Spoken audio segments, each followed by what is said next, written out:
हे परमेश्वर, चाहे मेरे पास रुतबा हो या ना हो, अब मैं स्वयं को जानता हूँ। यदि मेरा रुतबा ऊंचा है तो यह तुम्हारे द्वारा उन्नयन के कारण है, और यदि यह निम्न है तो यह तुम्हारे पूर्व नियत करने के कारण है।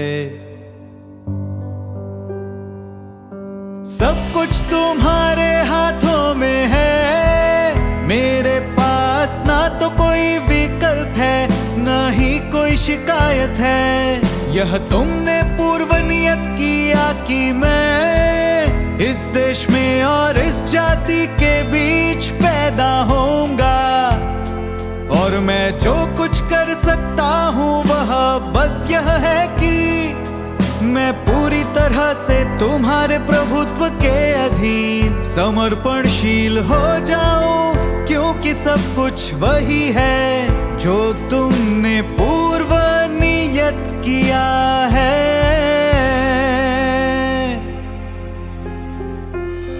मैं रुतबे पर ध्यान नहीं देता हूँ, मैं एक सृजित प्राणी के सिवाय कुछ नहीं हूँ। यदि तुम मुझे अथाह कुंड में आग और गंधक की झील में डालते हो तो भी मैं एक सृजित प्राणी से अधिक कुछ नहीं हूँ। यदि तुम मेरा उपयोग करते हो तो भी मैं एक सृजित प्राणी हूँ। यदि तुम मुझे पूर्ण बनाते हो मैं तभी एक सृजित प्राणी हूँ। यदि तुम मुझे पूर्ण नहीं बनाते हो तभी मैं तुमसे प्रेम करूंगा, क्योंकि मैं एक सृजित प्राणी से अधिक कुछ नहीं हूँ।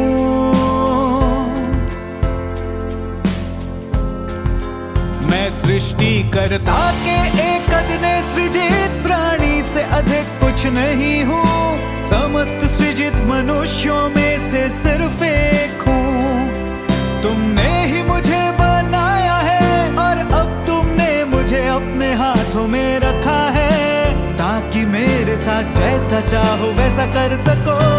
मैं तुम्हारा साधन और तुम्हारी विषमता होने का इच्छुक हूँ, क्योंकि सब कुछ वही है जो तुमने पूर्व नियत किया है।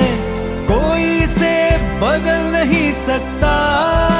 सभी चीजें और सभी घटनाएं तुम्हारे हाथों में है। मैं तुम्हारा साधन और तुम्हारी विषमता होने का इच्छुक हूँ, क्योंकि सब कुछ वही है जो तुमने पूर्व नियत किया है। कोई इसे बदल नहीं सकता। सभी चीजें और सभी घटनाएं तुम्हारे हाथों में है।